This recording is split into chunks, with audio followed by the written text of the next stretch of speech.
Hey everyone, I just wanted to take a few minutes to encourage you really quickly today. I just had a great morning with Jesus, and then I just had to run some errands, and it was amazing how lies tried to press in on me. And so I live in a really beautiful rural southern New Jersey, and I just felt, to just drive. I just felt to just let the windows down and to turn up the radio really loud and just talk to Jesus, who's always right here in my passenger seat. And when we started driving, I was in a place where it brought me through many orchards. We have a ton of orchards where I live. And he started speaking to me through these budding, amazing fruit trees. I believe these are peach, but I'm really not sure because we have peaches. I think it's going to be peach season, but all these trees were so barren. I couldn't tell what they were, but I'll be able to tell, in a few weeks. But I just am going to turn my camera around, and I want you to see the many trees that are now fruit bearing. They're amazing. They're going to bring forth. I hope that you'll be just able to see these gorgeous, gorgeous trees that are now just budding with these beautiful pink blossoms. I hope that you can see it. There's just rows and rows and rows of them stretching all the way down.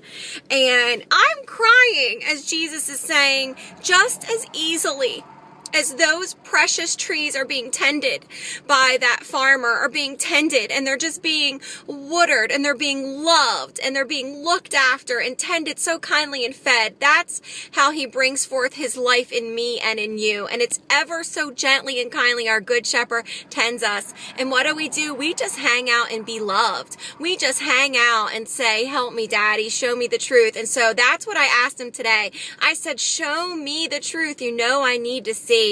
And I actually had a little bit of an interaction with someone, and it wasn't, I'll just be honest, someone had pulled up and parked in the handicap parking spot that I was next to, and I said, excuse me, I said, you're pulled into a handicap parking spot.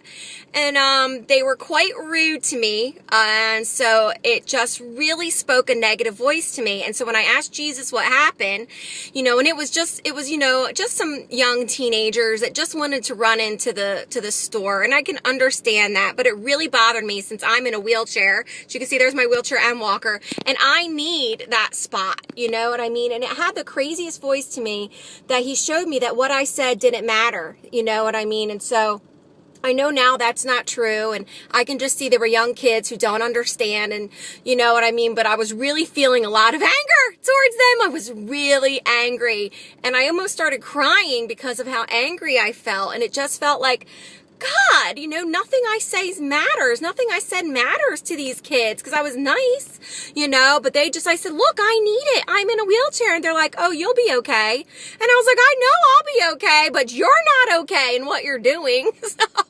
So anyway, all that to say, I just left. I just felt nothing I said was going to, fall on their ears. And I just felt to pray for them in my heart. But I had some negative emotions I had to take to our Father, and I did. And he said, Dawn, that's not the truth. I was receiving the lie that anything I said just didn't matter. And he said, Dawn, that's not the truth. And so I just felt, instead of turning into where I live, I know we have this beautiful stretch of road, and I had no idea that these were going to be budding already. So I just hope that encourages you, that just that little teeny interaction had a crazy voice to me, And so I said, Jesus, help me. What is going on? And he said, you're receiving the lie that nothing you say matters. And he said, why would nothing that you say matters? He said, because it's the lie that you don't matter, And he goes, that's the lie. And immediately those negative emotions started breaking off when he showed me the truth. So that's why it's so important to talk to him.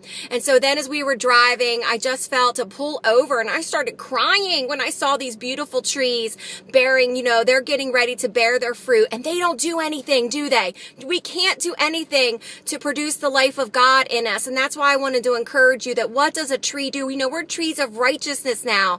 And so God tends us and waters us, and he's the one that that's responsible for bringing his fruit forth in us. And it's all him. And no good fruit can define us, and no negative fruit can define us. So like I was starting to lose my temper with those boys today, you know what? That can't define me, and no good fruit can define me. But I just want to encourage you that it's all our Father's responsibility to bring forth his life in you. Just like these trees are getting tended and watered to, and they're bringing forth this beautiful fruit, that's what God does you. He just loves you up, and he shows you truth. He persuades your heart. He convinces you of the truth he knows you need to see, and he brings forth his life in you. And it's in this lavish love, intimate love relationship that this fruit bearing happens. And I just want to encourage you today that no fruit can define you, but he is faithful to bring forth his fruit and his life in you in every way. This is the life he came for us to have, which is his very life. So have a great day. Know you're loved and prayed for, and it's just a beautiful day. I hope you're out soaking up the SON sunshine, and know that you're loved, and he is relentlessly working in your hearts.